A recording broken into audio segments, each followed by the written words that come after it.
Good afternoon. This is Ken Long from Tortoise Capital with a review of the weekend trading report for September 5th, 2015.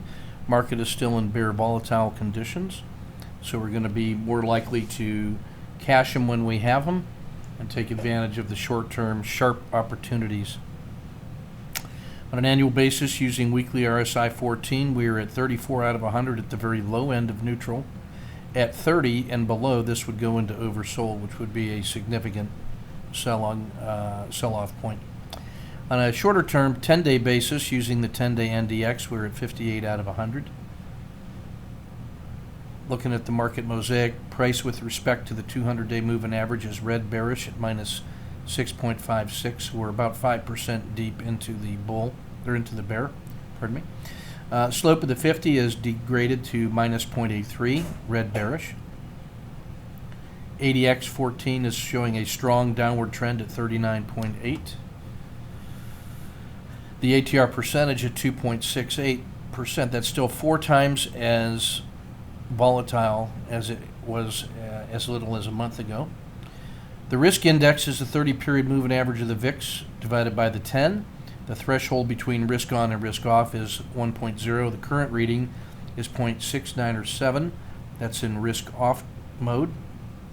When you compare that score to the last 5,000 days and find the average and standard deviation, we can compute the risk Z, which is right now at minus 3.66 standard deviations below the long-term average. You can see a 90-day histogram of that indicator here. We bottomed out just below 4 and now are 3 days into a rebound, which suggests that we should be looking for a continued decay in volatility and looking for relative strength leaders that weathered the storm the most and might therefore be the strength leaders coming out of this sell-off. We're still going to be very sensitive to continuations to the downside, though, because of the magnitude of that sell-off and the fact that we are in bearish conditions. So we really have 2 things that we want to look for as the shorter-term opportunities on the downside and risk management, but then also starting to look for those early seeds into the next cycle's winners. See, blended monthly rebalancing is holding treasuries and cash. Next reevaluation due on or about 1 October. And these are the leaders based on the close of business on Friday. In ETF2, the model theoretical is at 0% exposure. The model portfolio is at 10% exposed. And this was just a quick look at the bloody mess, which is left over from the last couple weeks of selling. See only treasuries here near the top. Everything on a cash position except those treasuries. This is ETF Max, and there are still some shorter-term interest earning ETFs here near the top.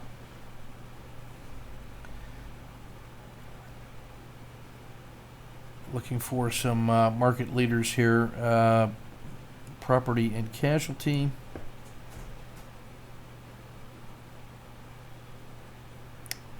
Still hard to find anything. Here's some Ireland.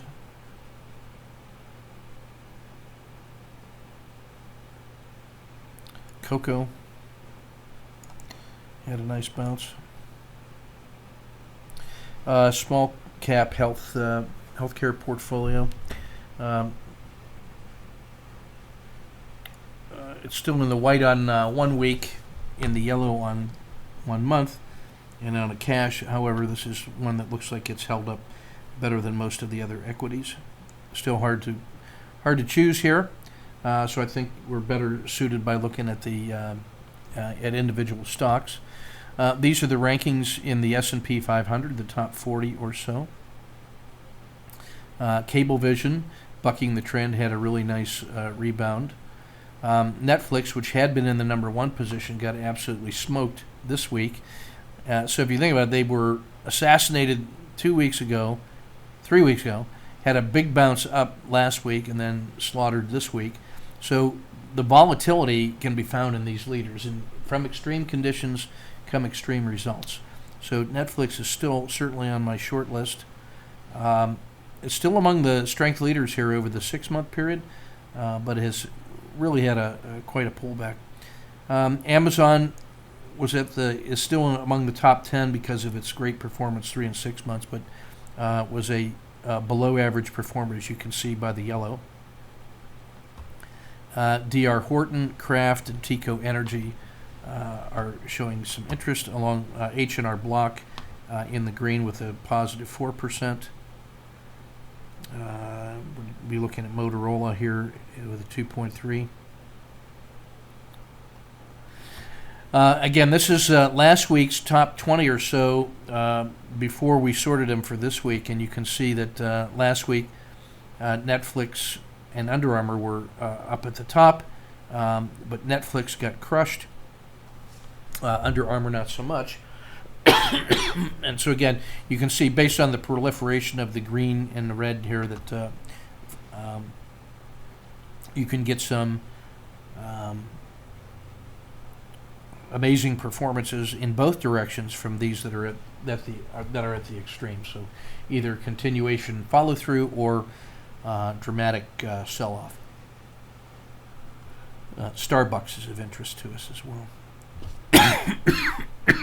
Pardon me. Looking at the world market model now, or the market health check here, you can see that we had, here's the big sell-off, 50% retracement, a further 50% bounce to the downside, then 50% to the upside. So you can see maybe the oscillation is starting to weaken a little bit.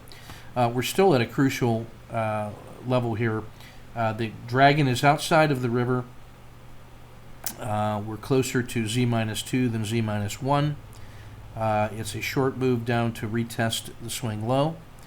The slope of the 30 regression line is still horrible. And the fact that this week could not get back up above 200 but sold off going into the weekend will certainly give us some concern. I'm placing fair value here at the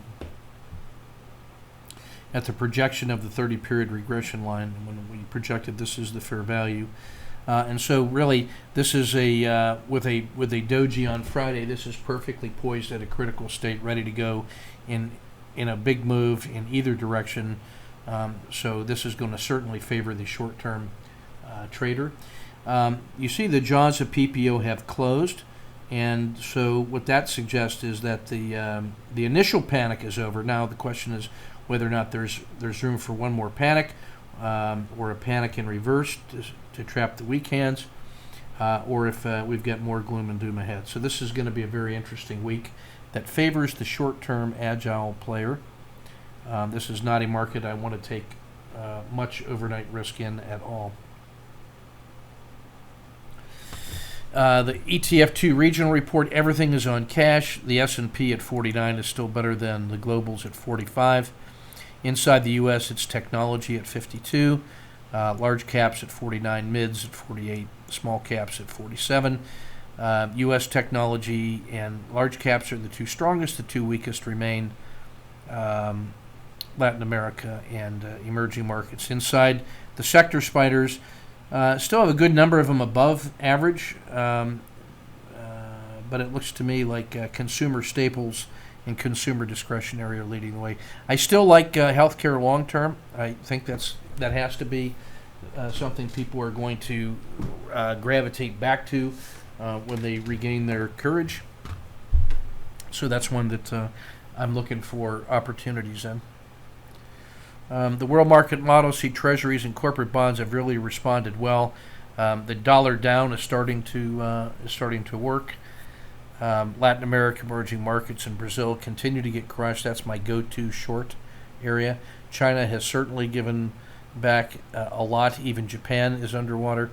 And in the U.S. market, it's slightly above average everywhere, with the exception of the small and mid-cap value plays.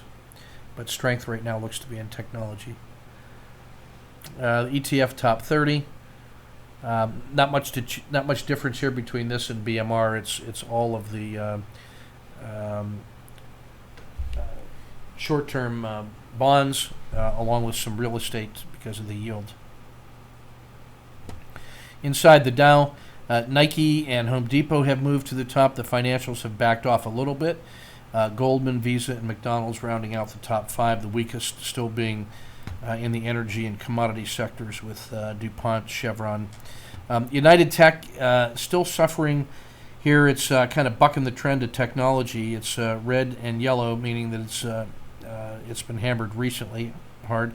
I still think we have to keep an eye on Apple as sort of the bellwether here, as the opportunity to buy that on sale is going to be attractive for the very long-term buy and holders. So that to me is going to be one of the early go-to tells when this market is ready to rebound.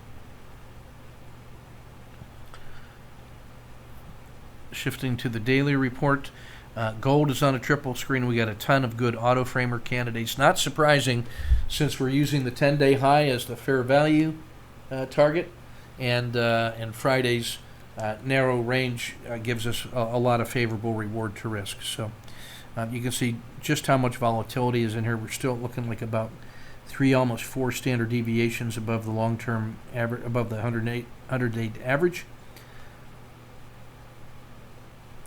Again, lots of auto framers, no other patterns per se. Everything was on a doji from Friday.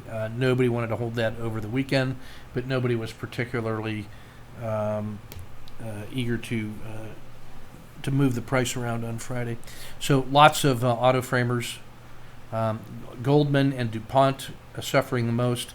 We have Merck and DuPont triggering on the RSI 2. In the ETF 30s, it's the same picture, with the exception we do have a 551W in gold. Some better auto framer reward to risk ratios up in here, this tells the story right here. Brazil, the weakest; Treasuries, the strongest. Quick look at the auto framer and the RLFF framework for strength, winners and losers. And these are the daily squeezes. Not a surprise that there's a lot of quality on here. Targets that have been compressed on a daily basis, and that means that Friday's range was less than 0.7 of the 30-day average. You can see just how compressed they are, such as in PFM is only about 0.28 of its long-term range. So a lot of things were squeezed into a tight range on Friday. And then when we take the range stat divided by the risk, that's where we compute the potential reward for a breakout out of the mechanical entry. So we got a lot of quality things to choose from in here.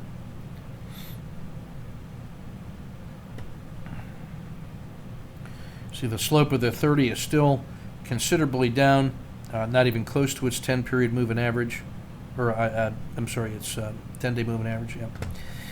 The percent stretch relative to the 200 reversed. It's more than, it looks like almost 4 standard deviations below the long-term average and sloping downward. That's negative.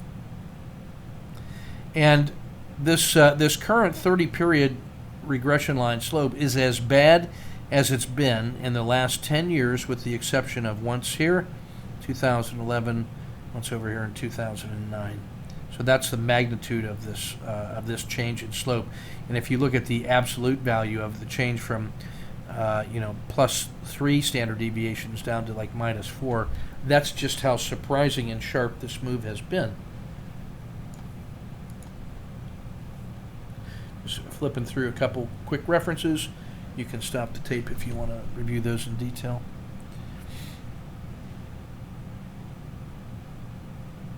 This is going to have me looking at CLF, its relative gains compared to the last 40, 20, and 10 days, making it stand out. You can see the river is still rejecting price here. And you can see that the 10 period has come back to the 0 line, but the 90 and the 30 are both well out of, based on their z-scores, are well out of their normal range between 1 and -1. And so this little rebound here, let's see if that's enough to get them to start turning and to start generating some new gains. This holding this price level down here around 195 looks to be crucial.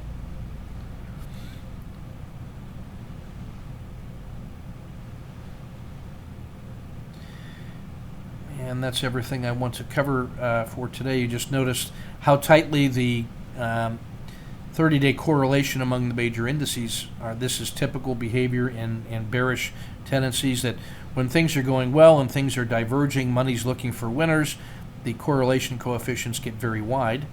And then when the sell-offs occur, everything collapses together, and that's where we are right now. That this is still a market that is broadly sensitive to volatility. This is still not, we're not seeing the market starting to look for winners yet. So let's be patient on that.